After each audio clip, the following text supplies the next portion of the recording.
Welcome into another episode of Sportslandia. Brian Slyke and Ray Bradley. After a brief hiatus, we are back at it again in our makeshift studios, my office, Ray's room. Yeah. A couple big things coming up. Finals in the NBA and in the NHL are in action. 2 games in. We've got Game 3 of the NBA Finals tonight, so we'll be talking about that. Let's go. Some WNBA drama that has been happening over the last couple of weeks. And then we're going to bring you a Nerd Corner and then possibly, maybe, the best thing you saw this past week. I got one, Ray. I don't think you got one. I'll think of something. Yeah, we'll see. We have plenty of time. That'll be the end of the episode. Let's jump into the NBA Finals, though. 2-0 right now for your Boston Celtics. I know you're probably pretty amped about that. Let's go back to Game 1, though. What was your feeling kind of going into that one? I think a lot of people sort of feel that Boston was just going to run away with this one, this series specifically.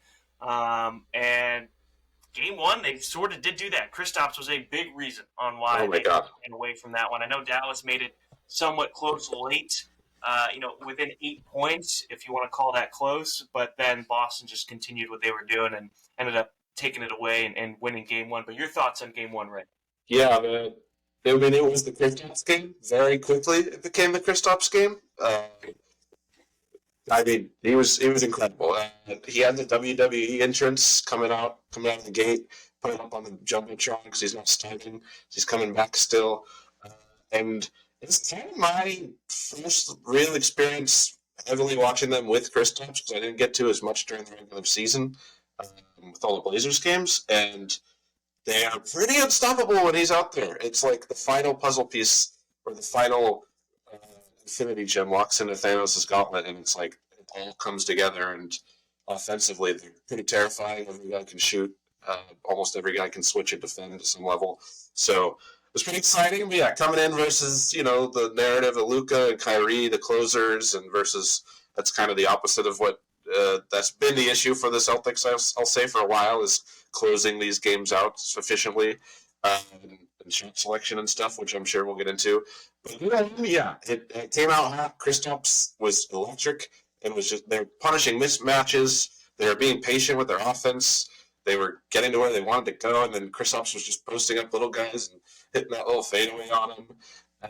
And they looked pretty terrifying. I mean, Luka did his thing to a degree, which the game plan has kind of been allowing for. I mean, it's kind of what I would recommend you have to do with guys like this or guys like Jokic. You get other guys involved.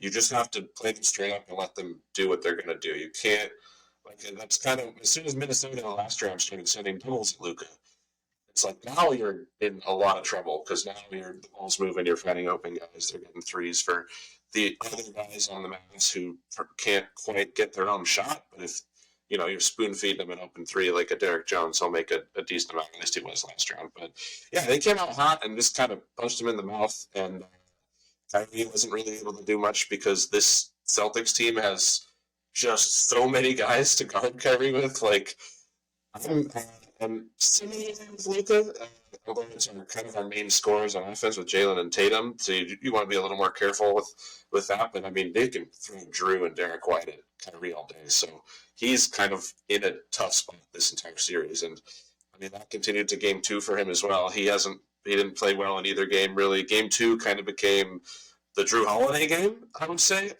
certainly offensively, and he continues to kind of be elite defensively.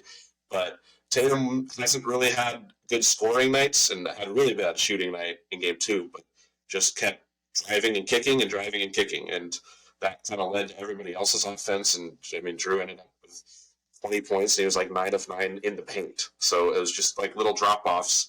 But the thing is, like, when you kick out, and you kick out to that three for Drew Holiday, and he pump fakes it, and they're there. Most guys, it's like, okay, you either get that three or you pump fake it, and it's like it gets skittish. But Drew Holiday is such a skilled player that he can just pump fake and then weave through 2 guys and send a little volley over the top and make a layup. Like, they just have so many more options on offense, and they've got a lot of things that they can throw at them on defense. Luka was even better in Game 2 with a 30-point triple-double.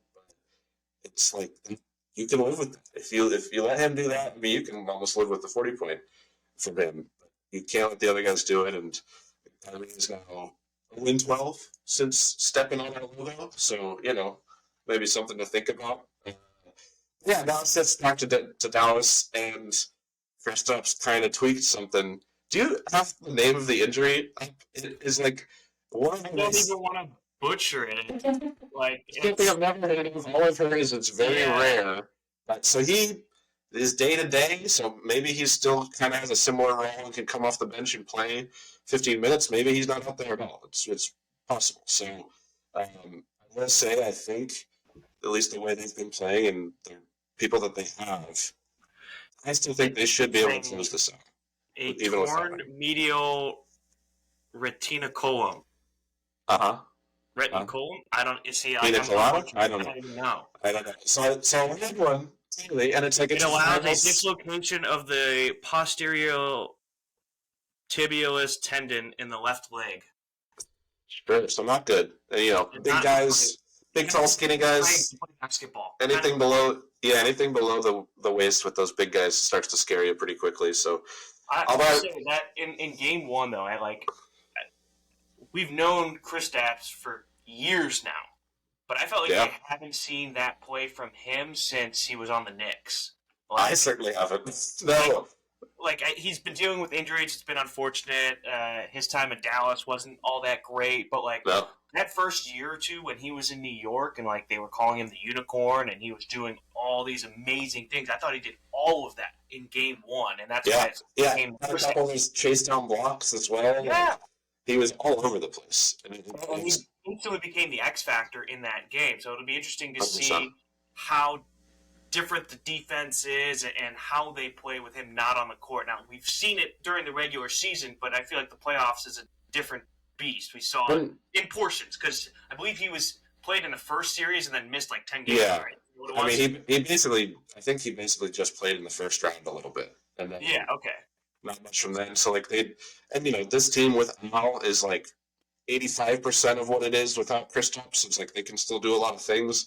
The problem will be kind of way more depth than anything that Dallas can really put up, and that's where Boston has the upper hand. My biggest beef with Dallas is the lack of Kyrie doing just about anything.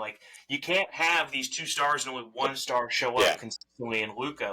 For somebody who has amazing, incredible handles as Kyrie Irving, his assist numbers are not all that great right now, and you should be able to find some of your open teammates with the way that you're able to break down defenders. But I think when you're not breaking down defenders, well, you've got Brown and you've got Tatum, that two guys that probably locked up or at least went up against Kyrie in practice for a couple of years. So they know some of his game. You would hope that Kyrie developed some other stuff to mix it in there, but it's not a great matchup, I don't think, necessarily for Kyrie and the secondary players for this Dallas team. Luka's going to do what Luka does, as you already said. Yeah. And it makes me think of what Dan Hurley did against Purdue, and it was just we're going to let Edey do his thing, but we're going to stop everybody else. We want the rest of the team to try to beat us right now. We'll let Edey get his 30 points and his 10 rebounds, just like they're going to let Luka get his 30 points, 12 assists, and 10 rebounds, whatever it is. Hey, doggo. He's excited. But, that's just not going to win you any games if you're Dallas. They need these secondary guys to start stepping up, and Kyrie needs to come through.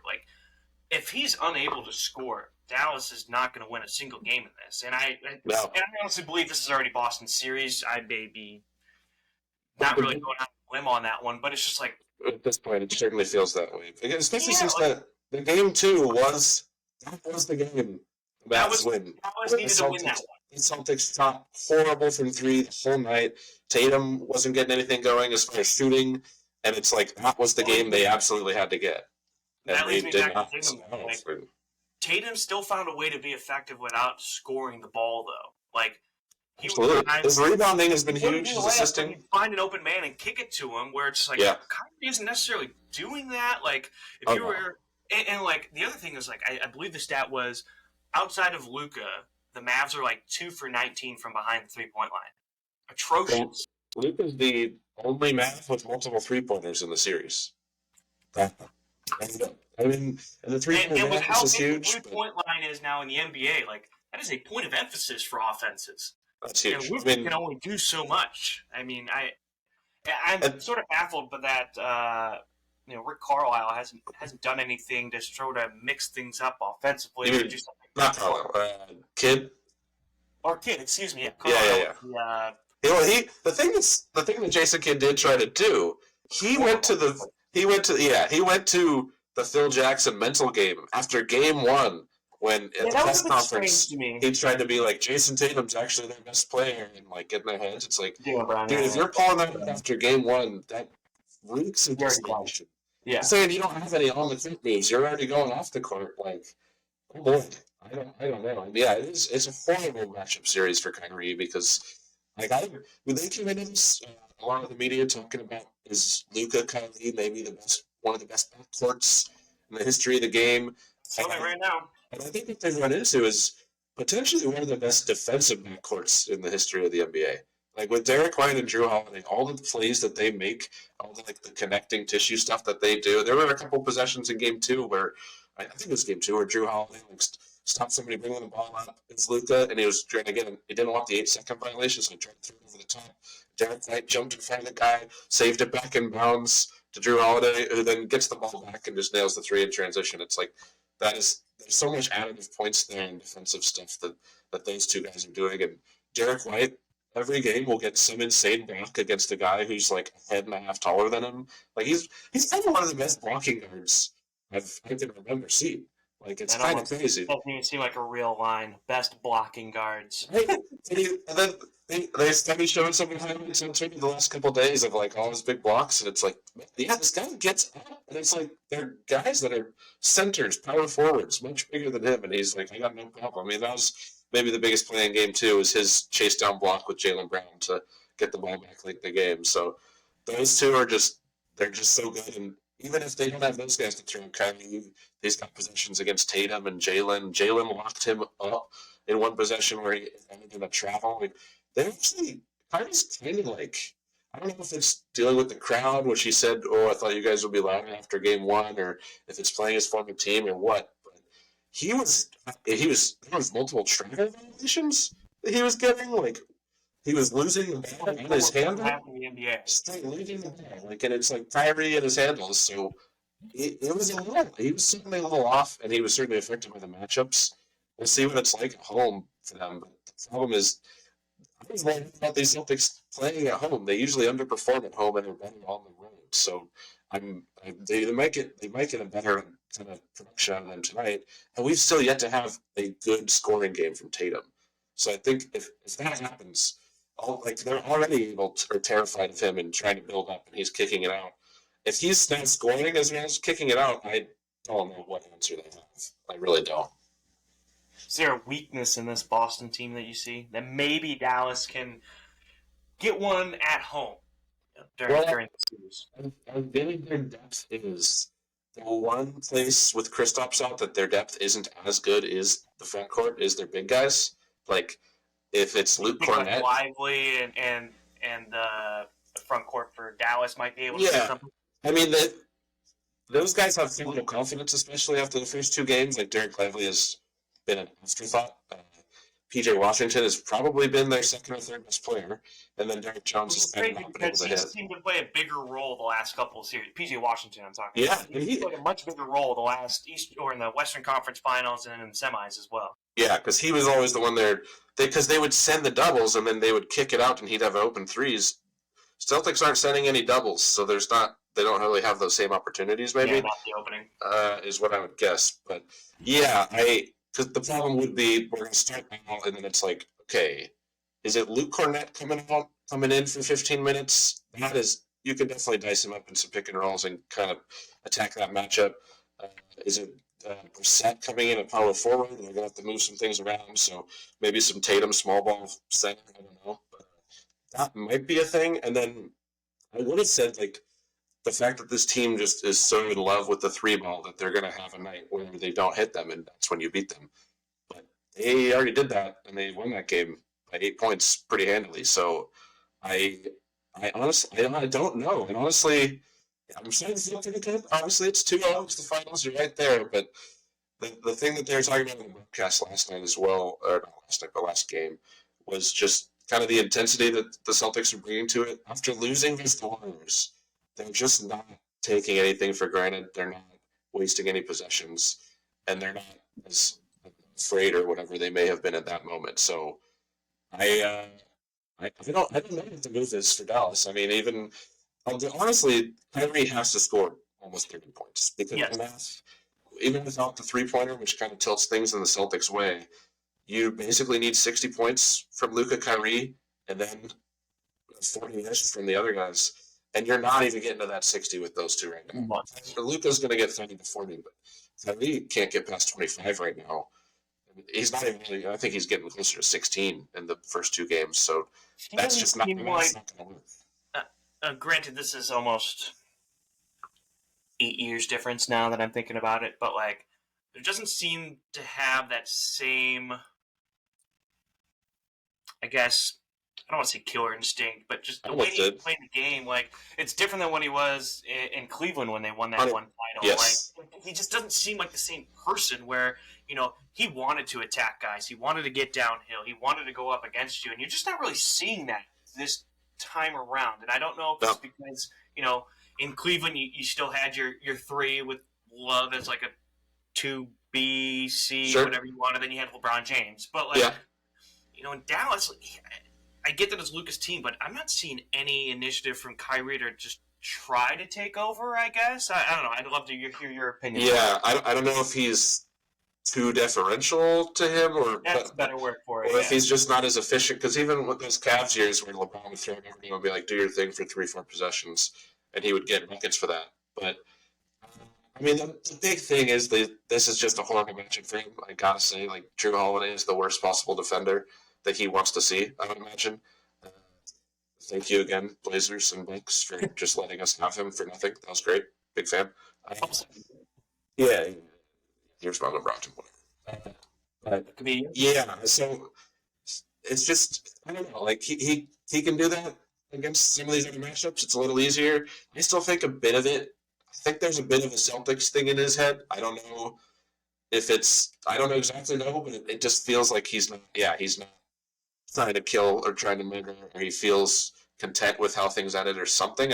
It's not really the energy that I thought he would bring into this, considering the Boston energy. Like, I love all the fans booing him every time he gets the ball. Maybe that has some kind of effect, as much as he says it doesn't. I don't know. Well, I think we'll certainly see. If tonight at home, playing, you know, same matchups, but he's at home, maybe he's a little more comfortable. If he can't do it tonight, if he can't do it tonight, they're not going to win. If Kyrie doesn't have 25 to 30, there's no chance, I feel like. Yeah. Unless, like, is PJ Washington going to hit 7 threes? Like, the big thing as well is the lob game. Right, Cooper, the lob game. That's what you were saying earlier. Because they got so many of those lobs against OKC and Minnesota. Like, they just carried up to Derrick Jones, PJ Washington. Derrick Jones especially. Like, that's a guy you got to manufacture offense for. It's either open threes or it's lobs. There's not much else. So they're just cutting off all of their lines. I mean, they've got Jaylen Brown coming over from the other side. They've had Kristaps there. Maybe now with less of a rim defender with Kristaps, they try to get back to that, because that's in a way that they can manufacture easy offense in between some stuff, and coming off of Luka and whatnot. But yeah, outside of that, the math game is just kind of coming up against them. And even if you lose Kristaps's 12, 14 points, the Celtics could probably find somewhere to get that. I mean, even if Hauser hits a couple threes that he's been missing, you're halfway there already. And then Al Horford there, and Peyton Pritchard into the third quarters there, and you've kind of made it up. But yeah, the math game is going to be tough. I don't know. Maybe if they get a friendlier whistle at home, because Luka's certainly always working the officials. I don't know. It's kind of trying to spin my wheels and figure out what I would do. And yeah, no Kristaps. You got to maybe attack that and hope that the depth there isn't as good, and maybe he'll make a bunch of threes. I don't know. It's kind of getting into desperation if your only hope is maybe we'll just make all our threes. It's not exactly the best game plan. Any final predictions for this one, as Boston's already up 2-0? I think it's a clean sweep. You think Dallas gets one back? Does Dallas get back into the series at all? I have a hard time thinking it will be a sweep, but they absolutely could beat this team 2 more times in a row. The Celtics, that is. So it could be. I don't think it will be. I mean, tonight's obviously huge. The big 3-0 hurdle. If you get to that point, you're kind of probably finished. So I don't know. Did we probably see our best effort from Dallas tonight? And with no Kristaps, maybe this is the one. This is also big because it's like you come in 2-0, you're like, here we go. You either get the 3-0 and you're feeling great. If it's 2-1 coming out of this, it's kind of a series again.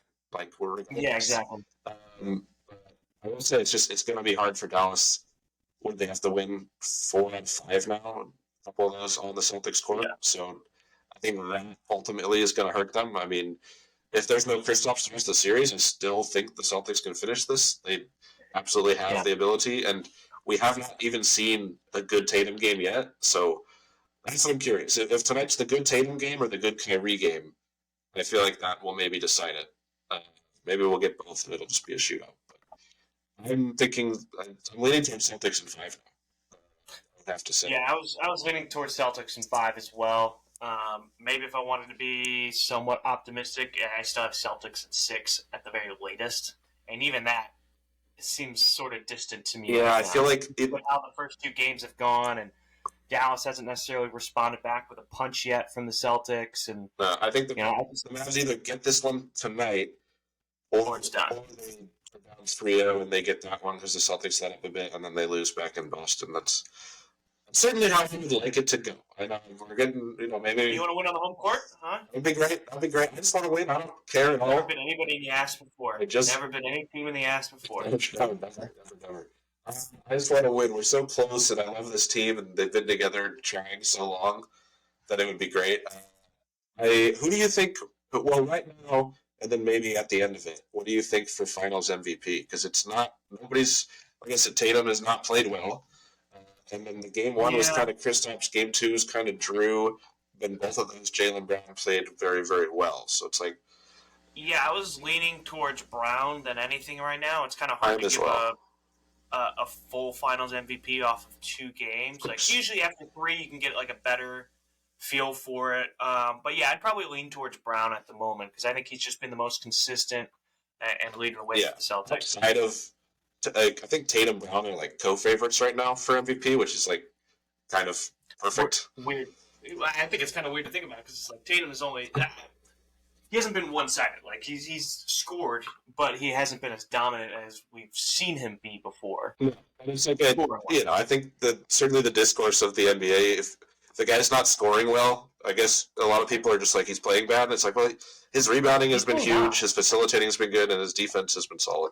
And they've found other ways to be more productive than just putting the ball in the hoop. Yeah, which has been key, I think. Especially if you're having a bad shooting night. Self-awareness by Tatum. To not like go into a black hole and just be like, oh man, I'm not shooting the ball well, and I got to keep shooting. No, I'll dish it off over here to the left, to the right. Let me get this open guy a good look, and you know he's getting the assist, he's getting rebound, he's doing everything else that is being asked. He just hasn't had the best shooting performances yet. Yeah, I still think he's playing well. It's just not his best game. I do too. I think it'll come too, and then I think maybe that's when all the hype will happen. Maybe he'll start leading it there. I will say, outside of those big guys, I think Drew Holiday maybe has the best outside chance just because he's been elite. His ability to shut down defensively. He's been elite defensively, and then he had the big offensive explosion. It'd kind of be similar to that, similar-ish to that Andre Iguodala Finals MVP. I was about to say the Iguodala one. He's not guarding their best player, but just the amount of effect he's having overall on defense has been amazing. And yeah, if he's going to have that much on offense again, I'm into it. But yeah, I'm just very excited, trying not to get ahead of myself, even though it's hard not to. And I like the matchups. I mean, maybe you saw this on Twitter as well. All the blow-bys of Luka defensively for him. So it's like that's not going anywhere. Like I'm always worried about our decision making if we just have to run around the cone that is Luka, and then someone's going to be open. I don't want to give any excuses or anything like that, but Luka, he looked stiff as a board when he walked in for game 2. Like, I just tweaked my neck. I can't. I got to turn my whole body to look left, look right. It looked painful watching him walk into game 2. And I'm not saying, that affected him. He still played great for himself, like his standards. But it was interesting to look at. Like, you could tell he wasn't quite 100%, and he hasn't really been 100% this entire playoff. Yeah. About that first couple rounds and how he didn't look right. And in the Western Conference Finals, he looked more like himself, but still wasn't 100%. So, it's hard to believe that Dallas will make this more of a series. Obviously, it starts with one game. Starts tonight. After this recording and everything else like that. But I have a hard time believing that Dallas gets back into this series. It's tough to see. The depth of Boston, the well-rounded play by the Celtics is just too much. Stevens, Finals MVP. I said that in the post-game show. I think that's his name, right? The old Golden State GM.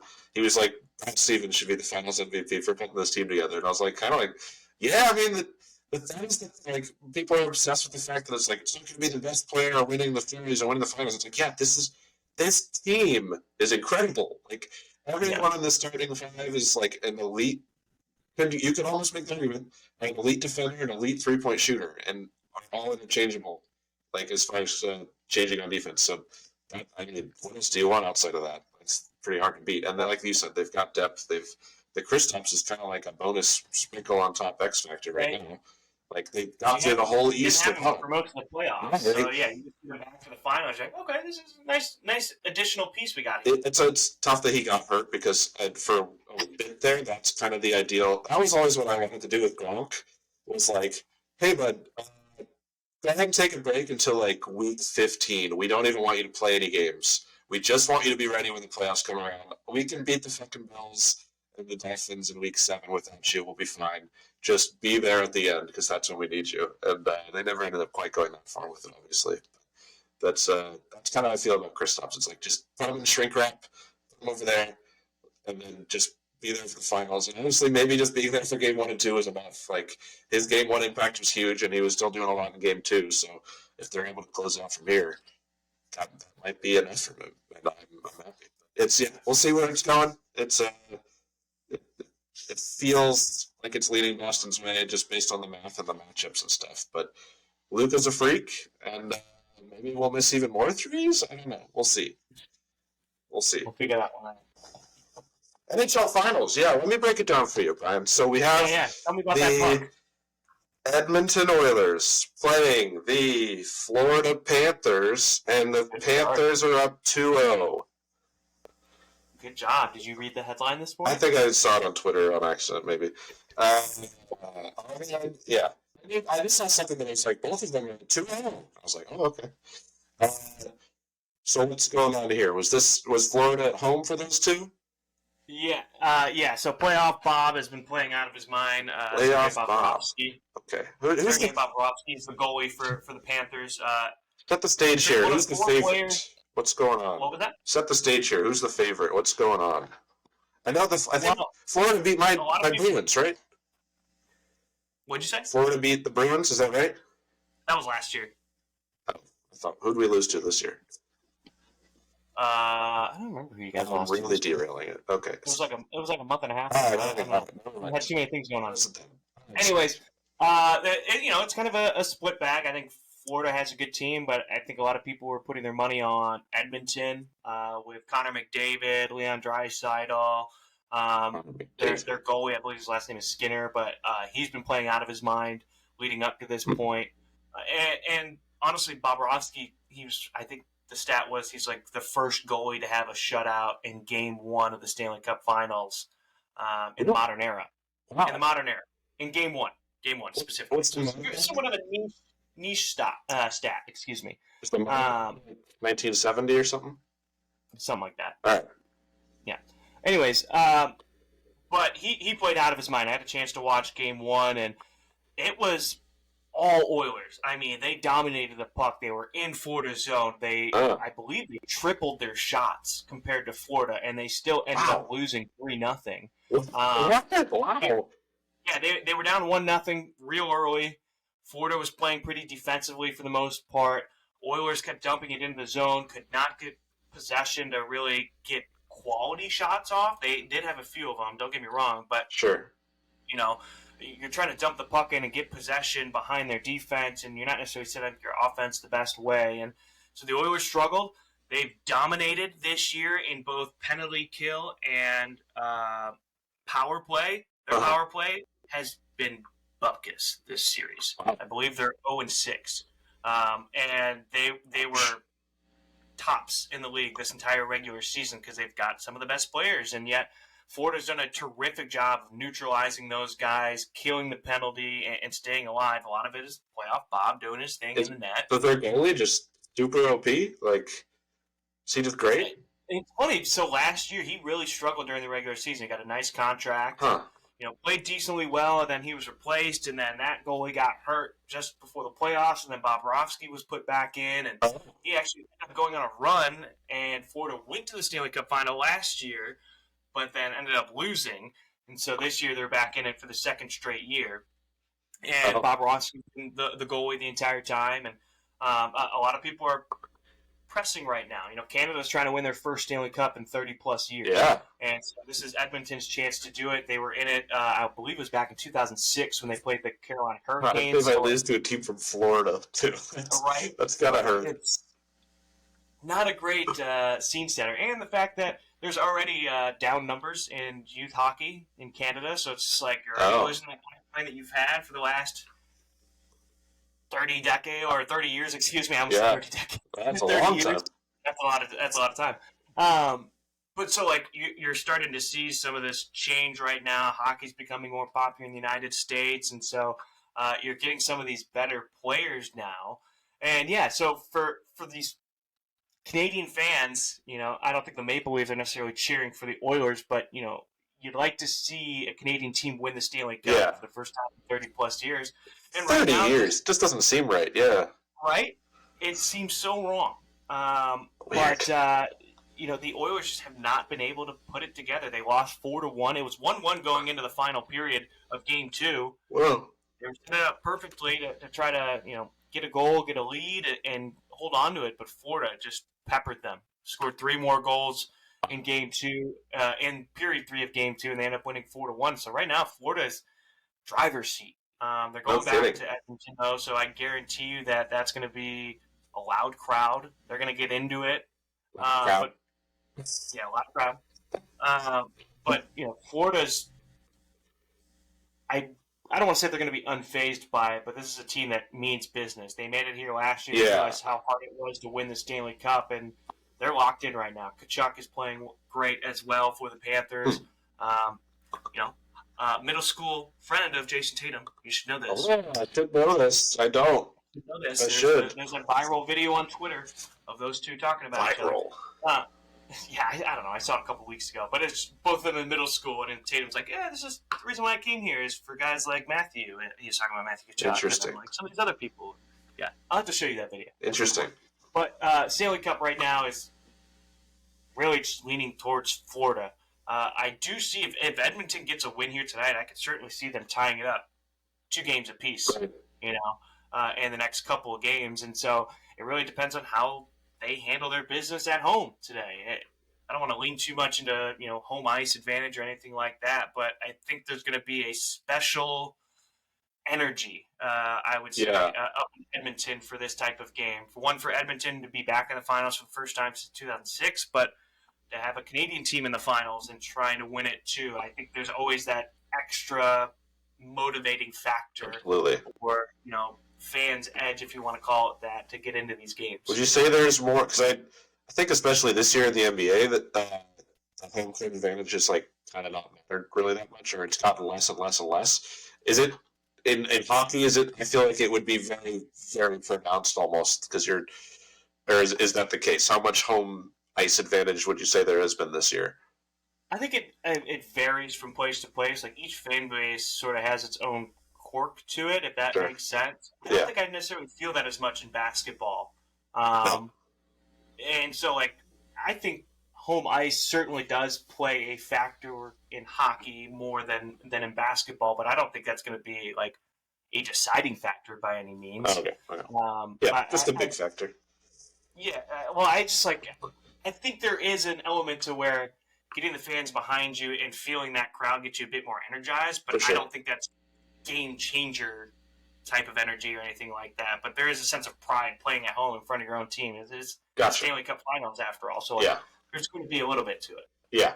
Okay. Interesting. Well, it sounds like they're kind of a very similar team to the Celtics, where they got there before. They want to finish the job this time. They're doing it off of defense. Interesting. And they have some of their players are friends. Right. There's very similar parallels between those two teams. Yeah. And there's that storyline, joking storyline for the most part, but like McDavid can't win the big one, and this is his first opportunity to do so, and for the most part, he's been shut out. He hasn't done that much. I believe he has an assist, and that's it. But he's on Edmonton. Pardon? He's an Oiler. Yeah. Okay. Connor McDavid. You don't know who Connor McDavid is? I feel like I do, but I don't. Has he been on a sitcom? They basically said he was like the next Wayne Gretzky when he joined the league a few years ago. What sitcom has he been on? Maybe that's. I feel like I've seen him on It's Always Sunny or something. I don't know. I don't think he's been on Always Sunny. No, okay. I don't think he has either. The name sounds familiar, but maybe like Letterkenny or something like that, but maybe definitely not Always Sunny. Okay, well the name does sound familiar. It's a good name as well. Good solid hockey name. Well, I'm rooting for Edmonton, the Oilers. Yeah, I'd like to see this. Stuff. I might be a little biased. I've seen my fair share of Stanley Cups with the Blackhawks and everything, but I think the Stanley Cup playoffs is some of the most electrifying playoffs, especially once you get down to the finals. And just it seems like every possession matters, and God forbid a game goes into overtime and it's golden goal. And it's just you got teams ripping off 15 shots, and then the one team that finally gets one good look on the other end of the ice scores a goal, and it's that's a heartbreaker. Yeah. And, you live and die by each possession of the puck when it comes to the Stanley Cup final. And, I'll be tuning in for Game 3. I think that's, somewhat appointment television for myself. You've got, obviously, stake in the Celtics for the NBA Are they finals. both tonight? No. I just talking in general. Are they offset each night, so it's tomorrow? Correct. Okay, gotcha. Interesting. Although, I don't like how either of these finals are set up because they both have the extra day in between on travel. So you get that occasional day where there's nothing going on. Yeah. Yesterday. That drives me nuts. Come on, guys, we can do this. Not a fan. Yeah, I will also say this is maybe a random thing that you just made me think of because I was thinking about the networks that these are on because it's on TNT, right? The hockey stuff. Yeah, but they've been putting it on ABC as well. Oh, that's all been on ABC. Okay, because I think I texted you about this the other day, but the halftime show for the ESPN ABC broadcast is a fucking disgrace. For basketball? It's for the finals. It's been a fucking joke. ESPN is they just want to smash as many commercials into that break as they possibly can. So they come, it's shameless. It's shameless. I've never seen anything like it. They come back, they do a 15-second spot. What do you think of the Celtics? Oh, they're playing good ball. We'll have to see what happens next. Third commercial. Another 2.5 minutes. Okay, now they come back. Okay, we're doing our actual studio segment. Okay, and here we are. They came in the first time, and Malika Andrews was like, blah, blah, blah, blah, blah. Okay, good times ain't enough, since you know who we are. Let me skip that. And then they she things down the table. 15 seconds from Stephen A., 15 from Wilbon, 15 from Bob Myers. Stephen A. starts saying another stuff. The conversation almost begins. Hold on to do that. Then they come back. They do the stupid 15-second. This is the halftime highlights. They go, halftime highlights because they got it. If you're coming back, then you're only coming back for a sponsored element, and then you're throwing back to break because you got to make money. So they come back for their halftime highlights. It's half of a play of the slow-mo Luka 3. Back to break. Then they come back again after another 2.5-minute break, and they just show you the mic'd up players for a minute. And then they take a break, and then they come back and do the third quarter. And it's what the hell? What are you doing? They're maximizing their money, bro. I'm with you. I think it's dumb. I hate how in college football and in the NFL you get a touchdown and you get a commercial break, then you do a kickoff, and you do another commercial break, and you come back, and then it's 3 and out. Guess what? We're doing another commercial break here, and it's just you get 3 commercial breaks in about a 9-minute span. It's brutal. Each commercial break is 2.5 minutes, and it drives me fucking insane. It's like, I've already seen this ad 100 times. I don't know why you need to shove it down my throat again. It's tough, too, coming off of doing the entire playoffs and watching the Inside the NBA TNT show with Kenny and Shaq and Charles, where they actually do a fucking show. They just come back from break and talk about the game for 4 solid minutes and then go to break. And you can actually, like, digest what happened in the first half and hear some thoughts about it, and a conversation happens, and then it goes back to the game. So then you get to the biggest game of all and do the finals, and they don't even want to do the halftime. They're just chucking in commercials wherever they can. There's no conversation. It bugs me so much. It's such a bummer that we have to watch this garbage. You gotta play X commercial X amount of times. I will say I realized after game 1, because like after my team wins a finals game, I'm sticking around for an hour just to hear people talk about how good they are and watch the highlights. So I was watching the ABC show for a little bit, and it's like sort of fine. I mean, I guess Stephen A. leaves post game. He doesn't want to hang around, so it's just like Wilbon and or something. Got to get up early, dude. He's got a show. He does, and they're fine. And then I realized I flipped over to NBA TV, and Kenny and Shaq were at a table with Grant Hill talking about the game, and I was like, oh, we got 75% on the show I needed. Like, at least we got Kenny and Shaq, and Grant Hill was talking, and he was interesting, so I just watched that the last 2 nights for the post-game show, at least. It helped me maintain a little bit of sanity. It was actually hilarious that Shaq was on, and they brought Jaylen Brown on after game 2. And you probably saw this clip online. It kind of started making the rounds. But he was like, I'm going to give you some G16 classification advice, young blood, or whatever. And he was like, listen, it was about the kid comments. He was like, you don't want people dividing you. Don't listen to blah, blah, blah. Just keep it straight, and you can do you, and you got to win. You'll win. And he was like, thank you. Yeah, thank you. And then the host was like, you understand that? The host was like, do you understand that? And Joe was like, no. That's great. Great. And Shaq was like, oh, okay, well, let me explain it to you. You don't want to divide it. It's just so funny. So, yeah, I've been severely, I wouldn't even say disappointed. It has been an abject failure. They're making a mockery of the entire thing with this halftime show, where they're just injecting money as much as they can and refusing to talk about the game. So I've been incredibly beyond disappointed by how horrible of a show they've done. The broadcast itself has been fun. I like having JJ Redick on there, I guess, even though he's going to be the Lakers coach, which is weird. But he's been good. But yeah, there's the content around the game is severely suffering on this ABC channel, I will say. And they've got a decent crew. Like, if they actually let them talk and have a conversation for 4 minutes, they probably did. Like, they almost had a conversation when they had to stop them and throw to break again. So, sorry, I think might as well just not even have a halftime segment. I mean, they basically don't. It's just that here's our halftime sponsored sections, and then let's get out of here. So, sorry to derail that right there, but that has been infuriating me. We went from NBA to NHL back to NBA. I don't even know how we got back to it. I don't either. But they probably have a. Maybe are they doing the same thing for the hockey? Well, the thing with hockey is there's so many.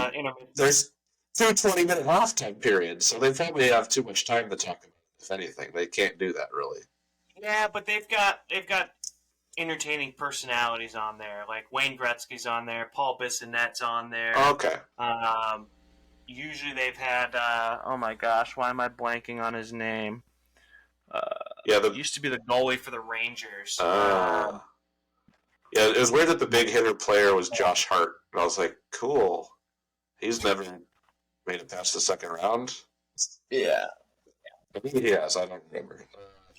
But, yeah, pretty disappointed by that. That might be, I know you said, what's your best thing you saw this week? If I don't come up with one, that's going to be the worst thing I saw this week. Maybe that'll count. Halftime?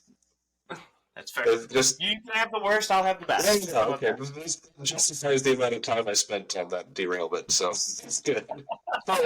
Unless you have a thing real quick, maybe should we just do the best thing you saw to counteract that? I don't know. Yeah, sure. I'm really derailing it. Yeah, we'll break it up a little bit. Okay. The best thing that I saw this week, of course, as my reloads now, because it's a POS. Good ad. Is the Seattle Mariners. They had their video board. They had a video set up, and it went down on them. So you got the Windows blue screen or whatever. Boy. And so somebody pulled up the computer screen, played Spotify, and then opened up a Word document and said, sorry, a video board went down, but we need you to get loud, as if they still had the video board thing, and then the person clicked on the top of the Word document. Yeah, they typed it into a Word document, and then they clicked the top of the Word document and moved it around the board as if it was bouncing around the board. I'm gonna have to send you this video, but this is basically what it is. Oh my god. So he already opened up Spotify, and then he's just gonna bounce it around a little bit. But this is live at the Mariners game, so it's rally time as it bounces around. I mean, we did some work in the video board industry with the timber, so I'm just imagining what a nightmare that would be if that happened.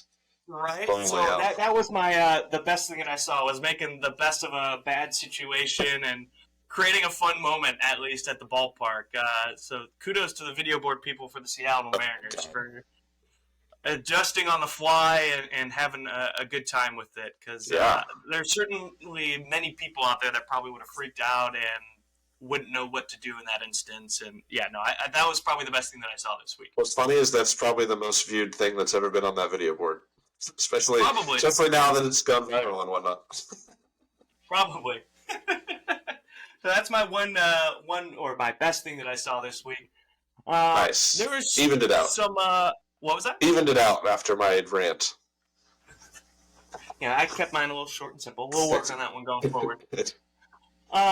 There was some controversy going on though, from one round ball to the next. Oh boy. WNBA. There's been a lot of talk going around lately. Is it too physical? Is Caitlin Clark being targeted and whatnot? I honestly think a lot of that is bullshit. I can't even get it. I'm so uninterested in that topic. I couldn't believe that they let off. They let off First Take with the little hip check or whatever to Caitlin Clark, and it was just I understand being upset that it was not a normal basketball play, but is that really lead off worthy? I wouldn't think so. I don't know. There seems to me a lot of people who, I'm probably one of those, or would be if I was doing that, but that screamed to me of people who have never watched it before, who are now watching it because Caitlin Clark's there, and they're like, whoa! 100%. That's what it feels like, a lot of it to me, so I don't... It's I watched Monica McNutt talk about this a little bit. Yeah, I did see a little bit of that. I'm not even talking about the First Take thing. She was on Jon Stewart, right? Yeah. Or the Daily Show? Yeah, and she talked about it there, but and I agree with her on the sentiment where it's just this is how we play the game. We play here for X amount of games. We make most of our money overseas, where it's a much more physical game over in Europe, Russia, wherever you're playing. And then you bring it back here, and it's just now you're going to complain that it's too physical and can't play basketball this way. And it just didn't make any sense to me. Where it's just in the heyday, everybody's remember the Bad Boy Pistons and in the NBA. There were all these soft kids in the NBA. Where's the defense? I cannot understand the. No, can't make anybody what's happy. The word for it? I can't even think about it. But you say one thing and then you go back on it. Hypocrite. Yes, thank you. Hypocrisy. Yeah, it's just you want to see better basketball. You're seeing better basketball, and then people are oh, they're hating on Caitlin Clark. It's no, it's just trying to play real basketball, and I don't mean that in a negative way to Caitlin Clark, and by any means. It's what she did in college basketball was amazing and got eyes at the television, and it's players in the league though that have been there for 10 plus years, and it's just there is a respect aspect to it all. It's we've been busting our ass this entire time, and we love the fact that Caitlin Clark is bringing eyes, but don't let that tell you that's what the league is. Yeah, don't underestimate us, or this rookie's not going to get by me. This is very classic sports shit. Exactly. I don't. The same thing's. I don't understand why everybody's making such a big deal about oh, they're bullying Caitlin Clark. No, Caitlin Clark is a rookie who's dealing with people who are physical, and when I say that, I mean no freshman is ever ready to go into a college game out of high school. You think the college players to seniors ready to go up against somebody who's 28, 29 in the league? There's going to be that growing pain, that curve, the physicality to it all. It is normal. I don't understand why everybody's making such a big deal about it. like, oh, our star player got bumped a little bit and all this other stuff. And it's just like, okay, what do you think happened to Larry Bird when he went against the Pistons, or Michael Jordan when he almost got his head taken off? It's just like, it just drives me insane that people cannot understand that it's just like, it's just part of the sport. Play the sport, play the game. Like, I'm tired of the 100%. NBA being all ticky-tack and too offensive and not enough defense, where it's like, I'm going more towards the WNBA because I want to see a little bit more defense, which is kind of crazy to think about. Yeah, it is. Yeah, it feels like an S9 conversation in general. I mean, it's like whatever big hyped up quarterback comes in the draft every year, like Caleb Williams. I'm sure there's going to be a lot of defenders this year that are like, I'm going to go shut his ass down. Mr. #1 pick thinks he's all that, or whatever. It happens every single year with whoever comes in and is all hyped up. So Bijan Robinson, you think you're that good of a running back? I'm going to stuff you right here. Let's see what happens. Like, welcome to sports. I don't know what to tell you. Yeah, and then the other thing where it's Caitlin Clark got left off the Olympic roster, and everybody's like, oh, that's a travesty and all this other stuff. It's like, you realize that the Olympic teams have been put together like 3 or 4 years ago, have been practicing and doing these international friendlies, and she was in college, so she didn't really have the opportunity to do that. Why do you think that she would just plug right in? She'd only play a handful of minutes, I feel like, when you put her on that team, and it's nothing against her. It's just there are more well-skilled players, ball handling, defense, all that other stuff, that have put in the time to work with this team over the last 3 or 4 years since the last Olympics. I mean, I looked at the graphic and I looked through a lot of the players. I was like, well, yeah, who are you taking off as well? Exactly. It's one of those. It's also like, if you're looking at the parallel of an NBA to WNBA, when was the last time like a top 3 pick from that draft was just put on the Olympic team? Like that's like almost never. It's like Kristen Leitner territory in the '80s. That doesn't happen anymore. Like, and that's what people want. It's like, oh, we want her on the team, even if she's. It's like, no, to it or whatever. It's like they just want to beat the other country's ass. Like, they don't care about that. They want to win. Winning is what'll do it for them. And who are we to say they can't pick who they want? I mean, yeah, I don't know.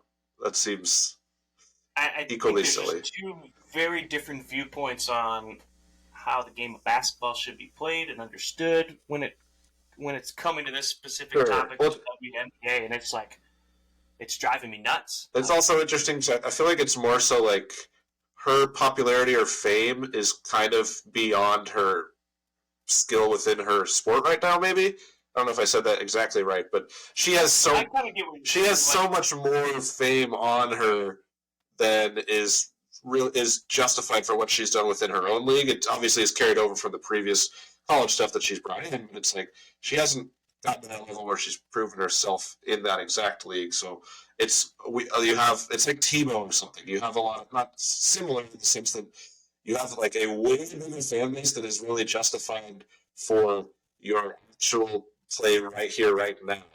So when you get stunned for something like that, all of your giant fan base comes in and starts yelling about it, even though it's like, well, she's been in the league for like 2.5 months and it's not quite there yet. And everybody else on the team, I heard, is like 27 to 33 outside of Taurasi. So it's like, and she's like 23 or something. So it's like, that's kind of a big age gap. You want to build the team with all the kind of right mindsets and everybody working towards a common goal. Maybe that'll mess it up. There's plenty of reasons for it, but I think she's just so much more famous than everybody else that, of course, it's going to kind of become that. But yeah, hopefully I didn't say that in a way that was disparaging. Obviously, all the fans she got just for a reason, and she'll probably have a lot of success in the future. I don't think you've said anything that's necessarily been wrong, because she does have a huge following, and it just it follows her to the next spot. But it's so rare to have somebody.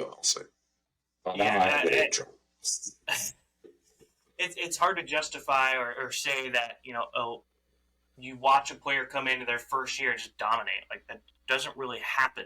There's always that learning curve to it. It's a team game, as well. Like, exactly, and it's just like, that's the other thing, was like, where everybody thought that Caitlin Clark was going to magically turn the Fever into a winner. It's like, you've got 2 highly notable players, but like, there's not a lot of team basketball being played, it feels like. And and even their coach said the other day, it's like, there's not a lot of hustle. Well, and in a league that's a little smaller like theirs, the teams are more concentrated with talent. So like the other teams they're playing are like have multiple All-Stars or whatever it is, or so they're always kind of going to be talent deficient in a lot of those matchups until they get a couple more picks or trades or people who want to play with her or whatever it is. But yeah, it's all learning. I forgot the word, but growing pains kind of stuff for her in her first season, and yeah, she's probably not going to be on the Olympic team, and that's okay, guys. It's fine. But people like to yell about stuff or something. I don't know. That's why they are on First Take. I don't watch it too much. Everybody's got to spew off. Yeah, everybody's got to spew off their take. Any other sports thoughts on the day?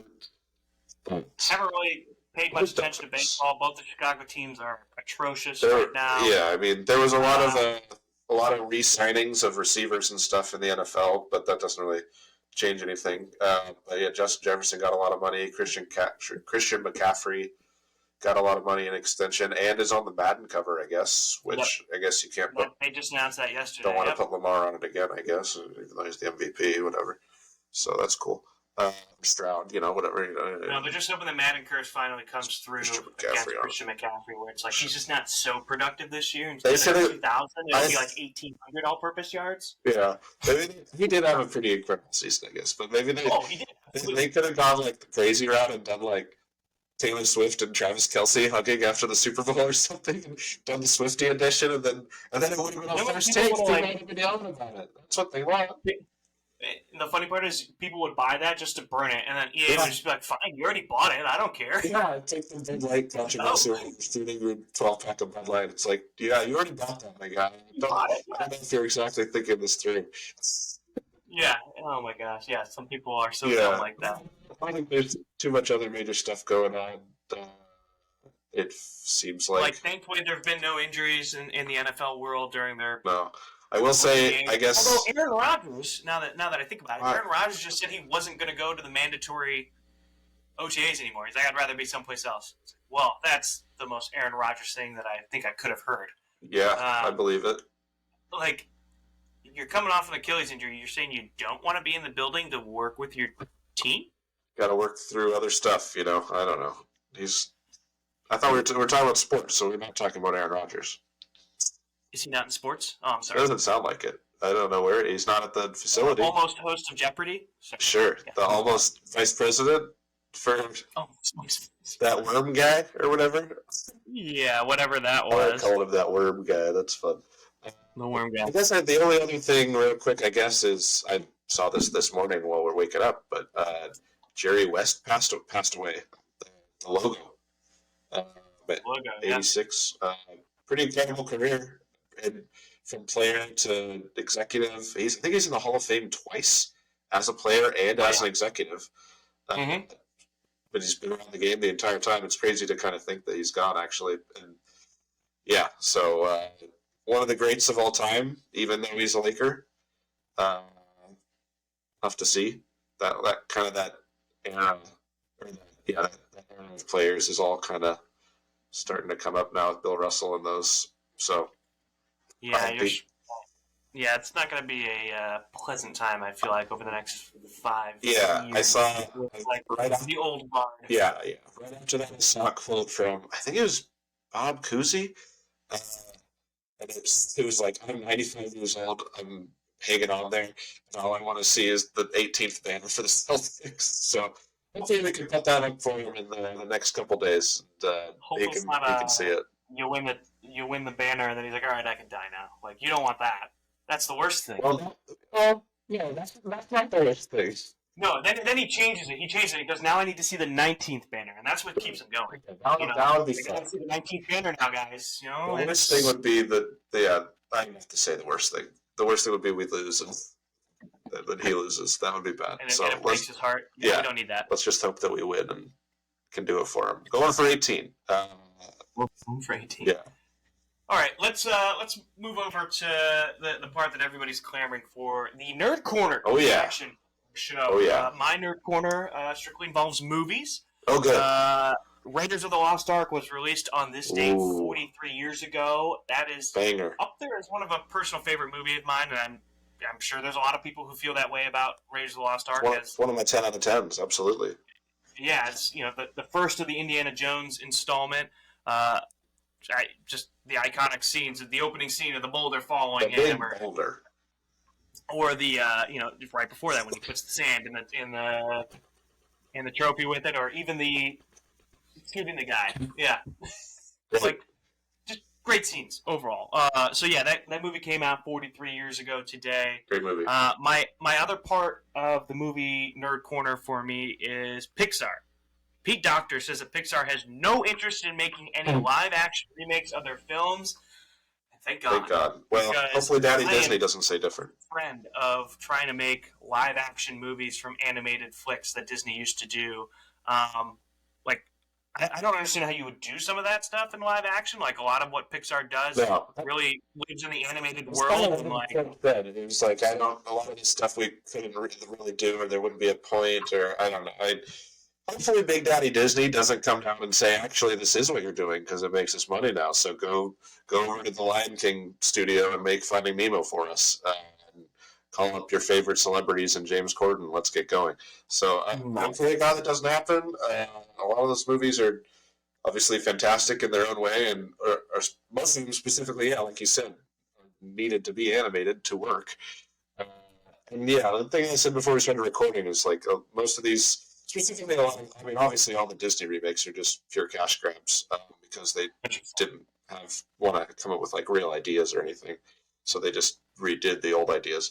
But so there's almost none of them. It's like you're not improving anything, you're not taking anything different, or maybe the only one I think that was like kind of I don't even want to say justified, but at least did something with it was like the Jungle Book one, because it's like that cartoon is very, very, very, very simple. And at least they kind of built it into a whole story. And that was the first one where they were kind of trying a lot of that technology stuff. So it was interesting in that regard. I will say that the human actor in that movie, the kid actor, was terrible. So that kind of killed a lot of the movie for me. It's a kid who probably didn't realize that he was supposed to be talking to a stick. Yeah, well, it was terrible. And then they came out with Mowgli, which was like the Andy Serkis one, like a year later. Which was like a little darker. I remember liking it. I also don't really remember either of them at all. But yeah, I mean, I'm glad that Pixar's not going to hop in on that cash grab, although they are shamelessly doing all these sequels for cash grabs. So, but that's not as bad. That you're not really ruining those movies for me if you're just doing, hey, remember The Incredibles? Let's do it again. Same thing. Hey, remember Finding Nemo? Let's do it again. Same thing. Remember Inside Out? Here's another one come out. Yeah, there's more emotions. She's older. I didn't really enjoy the first one that much, so I'm fine without it. But yeah. What about Elemental? Did you like Elemental? That looked like the biggest piece of dog shit. Visually, that visually looked really horrible to me, like awful water and fire animations, and it seemed like a very basic story. I've heard it's sort of okay or whatever, but. I don't think I'll watch it because it would hurt my eyes, and it looks very basic. Most of the movies are beautiful, like Luca, Soul, even the ones I don't really care that much about, but like are very beautiful and you can live in. But that looked horrible. So I don't want to see Elemental. I'm good on that. I was joking. I'm surprised you even went far enough into that. Ironically, you picked the one that I like really have beef with of all the recent ones outside of the sequels. But yeah, it'd be nice to see them make more new stuff, but they're not. At least they're not completely doing the whole live action remake thing. See, I'm not. Here's what I think about with Pixar, because I definitely hear what you're saying. They're doing a lot of sequels to movies or whatever, but like I just feel like there's no original ideas anymore in movies. That can't be true.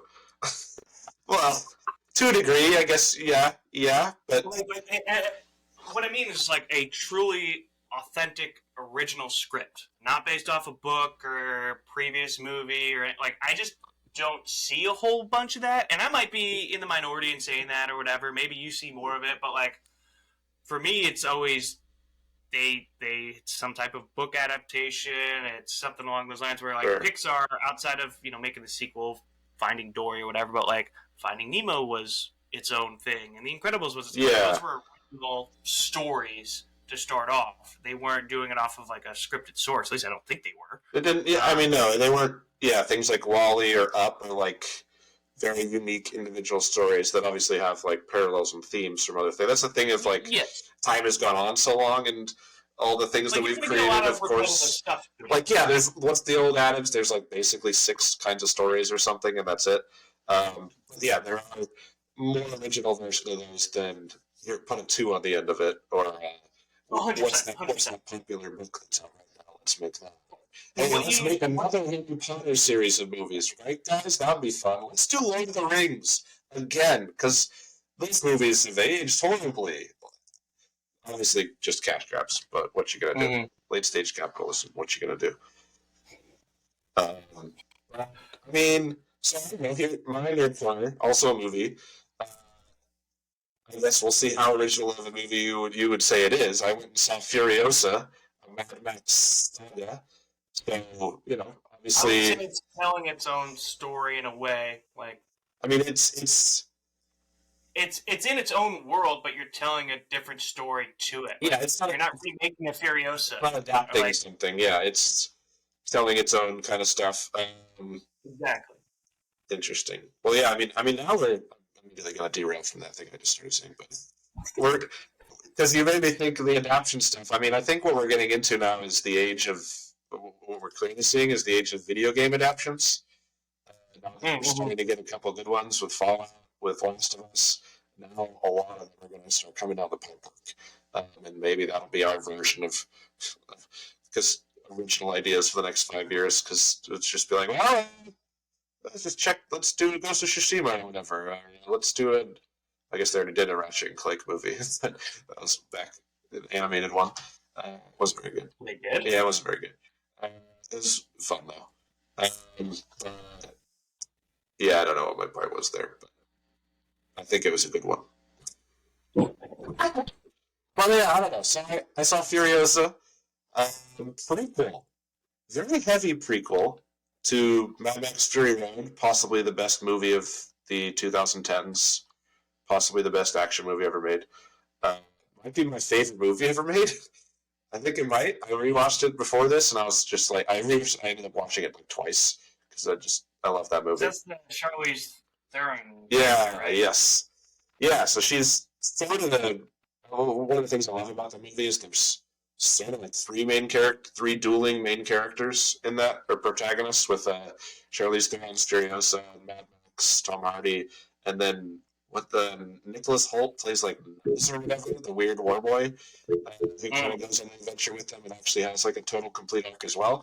But yeah, so she's kind of the main of that. Mad Max Fury Road is great and simple because it's just one long chase. They're chasing us, turn around, they're chasing us. Movie ends. Fantastic, simple.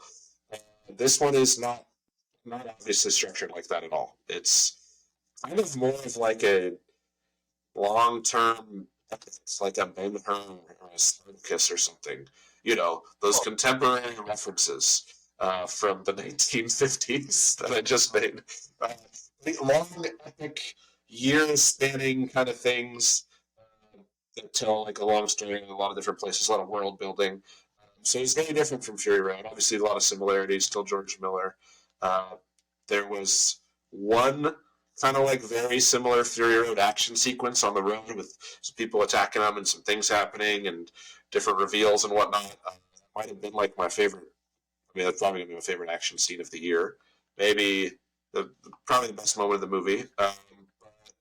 It's quite good. I'm all over the place with this, but it's quite good. The problem is it's always going to be compared to Fury Road, I think, which is incredible. So it's a little tough in that regard, but they're very different. I'd like to see it again now that I know exactly kind of where all the story goes, because I can kind of fit it back into my head better. But Chris Hemsworth was awesome. As sort of one of the bad guys. Who's it? Anya Taylor-Joy kind of plays young Charlize Theron. She's actually only in it for like half the movie. They have like another younger actress playing her as a kid. And she's actually in like an hour plus of the movie before it switches over to Anya Taylor-Joy. So there's a lot more of that than I was kind of expecting. That's why I was saying it's like it takes her from like 9 years old to 30 years old and like kind of shows you everything in between. So a lot of cool world building of the world, and you basically, it's weird. You're like walking back through the corridors of the first movie and seeing all the bad guys, and like Morton Joe and all those people are there, and the weird people eater and the bullet farm guy. But they just do a lot more work with those towns and how it works, and like kind of the politics of how it all works together. And this guy comes in and kind of tries to take over part of it, and they kind of put their feet down and are like, "Nah, we're good." And then there's just a lot of crazy action, a lot of crazy cars. Charlie, and I was going to say Charlie's Theron, but Anya Taylor-Joy's running around, losing the arm and stuff. It was pretty good. It's like I said, it'll always be compared to Fury Road, which is kind of unfair. If it was just its own movie, like it would, which it is, but it would be a lot easier to just be like, wow, this is incredible. This is better than all these other things. But it's such a direct prequel to Fury Road. Like it literally, I mean, I don't even feel like this is a spoiler. It ends where Fury Road starts. It's a prequel. The weird thing is they roll like it's like they roll the best highlights of Fury Road as the credits are rolling. So like it goes all the way up to the end, and Fury Road's going to start, and then it goes credits, and then it just starts showing you like a clip show of the Fury Road movie, and that's a little strange to me. Okay. So it was like, well, just leave me right there. I'll go home and watch the movie, and then you start rolling the best parts of that other movie. Those are really good parts. Now I'm kind of forgetting about the movie, and now I'm just thinking about this movie. Okay, I'm gonna go watch that movie. A little strange in that regard, but quite good. Good prequel. I mean, as far as prequels go, it's right below what I kind of consider prequels, the Planet of the Apes trilogy. It's the newer one they just put out. I haven't seen like the newer ones, James Franco, and then the two after. The Caesar trilogy, yes. Yeah, it's kind of right below, but almost on that level for me. So it's like very, very solid. One of the better prequels, I would say. Very good. Highly recommend. Fury Road, though, so good. This movie makes Fury Road even better in a lot of ways, which I do appreciate. So I'd love to see him do more and just keep making these. And well, he said it really depended on what Furiosa does, box office wise. Which he says he has one lined up or that he wants to do. It's such a bummer because it fucking bombed. It bombed really bad, and the Fury Road bombed when it came out. It eventually kind of broke even after a long time. I don't think Furiosa's gonna. It opened at like 20 mil for a 200 million budget. Yeah, and then that's tough. And then Bad Boys 4 came out this week and made 50 mil. It's like, god damn it. People, come on. Even that Kingdom of the Apes movie, which I like that prequel trilogy. There's a reason. Yeah, what is that? Is that like a middle trilogy now? What is the deal with this? Well, I guess this one would sort of be the middle trilogy if they're going to make more of them. I don't know. They probably plan to. I haven't seen it yet. Like this takes place between like what the James Franco trilogy. I know he's only in the first one. That's my reference point. Between that trilogy and then what, like the original movie? It's like this is taking place in between that? Yes. Yeah. Okay. Certainly. I think it's a lot closer to the Caesar trilogy than the original. I think it's like I think it's just like 100 years after Caesar died. I might have heard in one of the reviews. And I don't know how far we have to get before we get to the original Charlton Heston. Liberty was pretty buried, so I'm guessing a couple hundred more years. Yeah, a couple hundred at least, I would say. So I don't know. I haven't seen that movie yet, just because I really suss on the director and writer, and I've heard very mixed things. It just sounds like it was kind of a generic version of those other ones. So that made 50 mil too. So it's a bummer that the kind of more generic sequel bait stuff gets so much more than these really inventive, awesome action movies both kind of bomb in their time. You know what that means, though, right? It means we're going to get more fucking generic stuff, because that's what people end up going for some reason. I mean, yes, that has certainly been what the tale of history has told us about cinema. That you're going to get a lot more generic stuff than the good stuff. It's just a bummer. More people didn't show up, although I didn't see it enough opening weekend, so I'm one of those people. Yeah, but at least you still went and saw it. I did. I want to see it again, too. But it's... there you go. I'm gonna save them. You single-handedly are gonna make that. I'll try. I mean, the original Fury Road is like probably my favorite theater experience ever. Like, I'm watching that in the theater the first time. I was like, oh my god, what action movies can be like this? What's going on? So, I don't think they make more. The thing that George Miller's like, I think he's over 80 already, and he's making these insane action movies out in the Australian desert for years at a time. It's like, it's not like Steven Spielberg making a movie with Tom Hanks in a room called The Post. Like, I feel like it takes a lot more out of him. So I'm grateful every time we get one. So hopefully we get more, or maybe it'll be Happy Feet 3 and it'll open at $75 million. I wonder which is more realistic.